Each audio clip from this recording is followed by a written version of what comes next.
Hello and welcome back to the YouTube channel.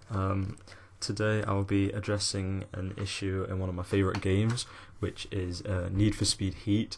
So the other day I was looking for a good drift car because I already had my Nissan Skyline R34, but I was just wondering if there was anything better. And I went on YouTube and just searched it up, and the RX7, the Mazda RX7 said it was the best one. So this is just a comparison between the Mazda and the Nissan, because in my opinion the Nissan is like 10 times better than the RX7. So this is just a little comparison.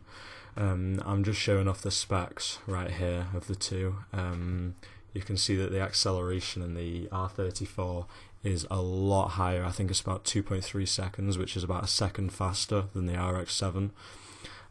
These cars are similarly rated, both about 365. So during this I'm just going to be showing off the different cars and how they do on 3 different drift trials. So as I said, the acceleration is better on the R34, however the top speed is better on the RX7. But we know that the top speed doesn't matter as much in drift cars, whereas acceleration does matter.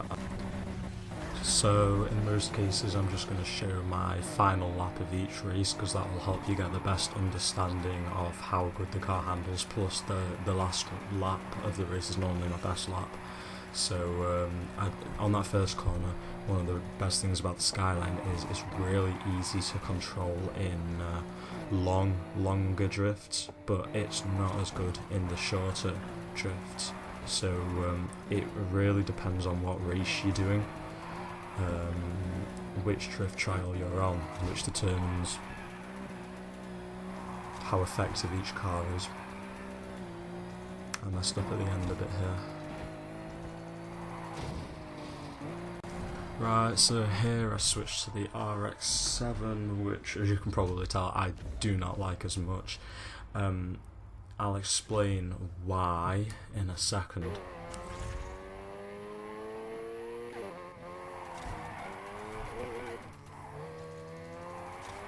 So, right, here you can see I did this corner perfectly in the R34, but because this is a longer corner, obviously when I try and do it in the RX7 I just can't hold it, it's so much harder. And this corner was quite decent, to be honest, but it's so hard to control. I've got the same, they're both equipped for drift, same tyres, same chassis, everything, but it's so stupid. That's a decent corner, but it's hard coming out of the corners because the car just doesn't control well. That was a decent corner right there, and then as I come into here you mess it up because you either oversteer or you understeer. There's no in between, but the Skyline's got the perfect in between. So as you can see here, I got 275,000 and then 225,000 with the RX7. So I got a good 50k more in the Skyline. Alright, so here's the second lap. This is only a 2-lap race that I did in the RX7.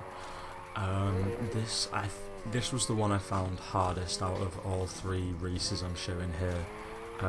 As you can see, it was so hard staying on the track, especially with the handling of this car. I mean, I find this one hard even in my Skyline, and obviously that is the best. So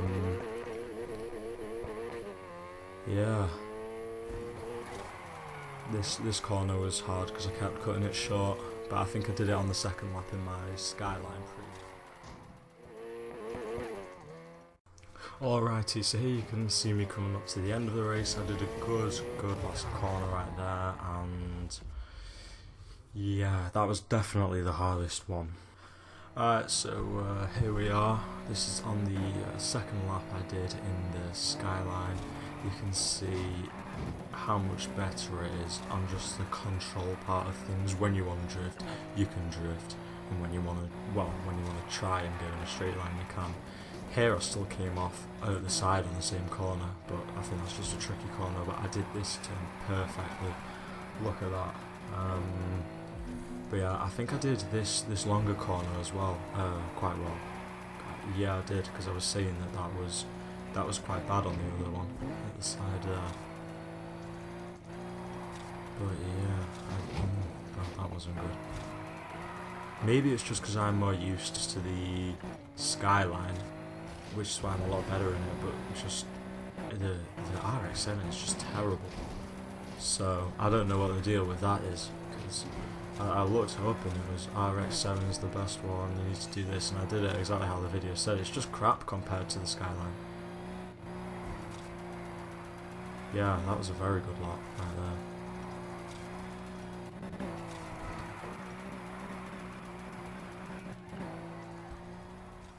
So here you can see I got 195,000, which is weird because actually I got 210,000 in the RX7, so I got a higher score in the RX7, even though the RX7 is a lot worse. Definitely the actual corners. So for my last one, the last race is I went to like the cargo area near the shipping port because the RX7 is very good at a lot of the tighter drifts than the Skyline, so I was just going to try it out to try and show that off and see what the difference there would be. So yeah, let's see.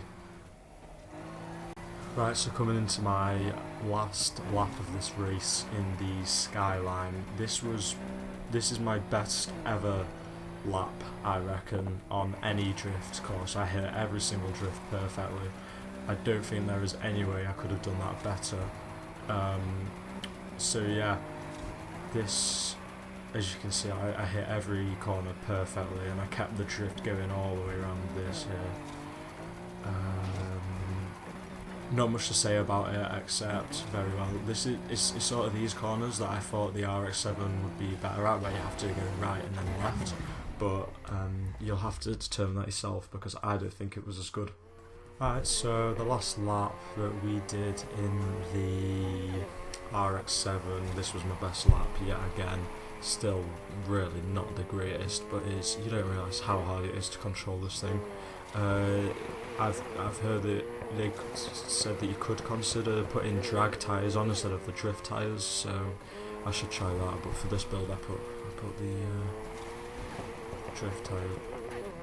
So as you can see, that this corner and going into this next corner I did perfectly in the Skyline, but I did quite well on these two right here, which is weird. Not this one, drove into the side there, but you don't realise how hard it is to control, especially coming out of those drifts and then going to the opposite direction. It just doesn't work.